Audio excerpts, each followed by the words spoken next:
So, get this. The other day, I was reading about a new, super exciting MS therapy. The article said it was a game changer. I got so excited, I almost spilled my coffee on my dog, Gary. I imagined this drug was like a tiny superhero flying through my body, fixing all the broken wires in my brain. It was going to be amazing. I read the headline and thought, this is it, the one. Like Carrying the Roots releasing a Christmas polka album. Legendary. The night before a big show is pure, nervous excitement. This new drug promised everything. It claimed it could regrow myelin, the stuff that protects your nerves, and pictures of happy-looking mice. Then weeks later, a new headline, promising MS therapy fails in early trials. What? The happy mice? What works in lab animals doesn't always work in people. All that hope, poof, gone, vanished, like my memory for car keys 5 minutes ago. So, why is making a new MS drug so hard? Imagine you're on a cooking show, like a really, really intense one. The challenge is to bake the most complicated cake in the world. The recipe is written in a language you don't understand. Some of the ingredients are invisible. The oven changes temperature whenever it wants. That, my friends, is basically what scientists face when they try to make a new MS therapy. It's not just mixing a few things in a beaker. It's a massive, confusing, and often frustrating puzzle with a million little pieces. First, the science is super tricky. Multiple sclerosis is a very complicated disease. It's not like a simple cold where you can just take some chicken soup and call it a day. In MS, your own immune system gets confused and starts attacking your brain and spinal cord. It's like your body's security guards suddenly think your brain is a burglar and start tackling it. Trying to stop this process without shutting down your entire immune system is incredibly difficult. It's like trying to get a cat out from under a couch. You can't just pull it. You have to be clever and gentle. And even then, you might get scratched. Okay, so let's say a drug makes it past the lab mice. Hooray. Now it has to go through clinical trials with actual humans. Clinical trials are like a series of impossible obstacle courses. Phase 1, all about safety. Small group of healthy volunteers. Make sure it doesn't, make their ears fall off. If it passes, it moves to phase 2. Phase 2. Does it actually do anything for people with MS? Bigger group of patients? Watch closely. Like second and third dates, looking for real potential. Does it reduce relapses? Does it slow disease progression? MS is different for everyone. It's sneaky. Some people improve on their own. It's hard to tell drug VCs. Luck. Then the big one, phase 3. Thousands of patients, many countries, years of testing. Compare to placebo, or compare to an existing treatment.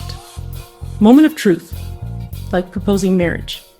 Often the answer is a heartbreaking no. It doesn't beat what's already out there. So, with all these failures, how can you tell when a new therapy might actually be the real deal? How do you spot that one magical unicorn in a field full of ordinary, grass-eating donkeys? Well, there are a few clues you can look for. It's kind of like being a detective, but instead of solving crimes, you're solving the mystery of good science. And, you don't even need a trench coat, though it does help with the dramatic flair. First, look for good science. A winner usually has a really clear and smart idea behind it. It's not just let's throw spaghetti at the wall and see what sticks. A winning drug often targets a very specific part of the MS disease process. A smart drug might target only the naughty, confused immune cells that are causing all the trouble. The science should make sense, even in a simple explanation. If the explanation sounds like gibberish or magic, be skeptical. Think of it like a good movie plot. If it's confusing and makes no sense, you're probably watching a bad sequel. Next, look for proven results in big, well-designed trials. Don't get too excited about a study with 10 people. Look for those big phase 3 trials, the ones with thousands of people. And check to see if the results were published in a serious medical journal, not just a flashy press release. The full study in a journal is like watching the whole movie, including the boring parts and the credits. Does the drug actually help people walk better? Reduce fatigue? Stop relapses? Now you might be thinking, Casey, this is all very interesting, but what can I do about it? And I'm glad you asked. Go ahead and smash that like button. Subscribe for more stories. Hit that like button. It won't cost you anything. Share it with your friends. Share it with your family. Share it with your dog. Gary loves these videos because sharing is caring. So what have we learned today? We've learned that making new MS drugs is like trying to teach a cat to do your taxes. It's complicated, frustrating, and most of the time, it just doesn't work. The path from a lab idea to a pill you can take is long, expensive, full of disappointments. But here's the thing to remember. Every failure teaches us something. It helps them refine their ideas and get closer to something that will work. Each failure is a stepping stone on the path to success. The important thing is that we don't give up hope. The scientists certainly aren't. The treatments available for MS today are so much better than they were 20 years ago, 10 years ago. The system works, even if it works slowly and with a lot of heartbreak along the way. So, here's the punchline I promised you at the beginning. Why do most new MS therapies flop? Because finding a drug that can outsmart the human immune system is one of the hardest things in the universe. It's harder than getting tickets to a Taylor Swift concert.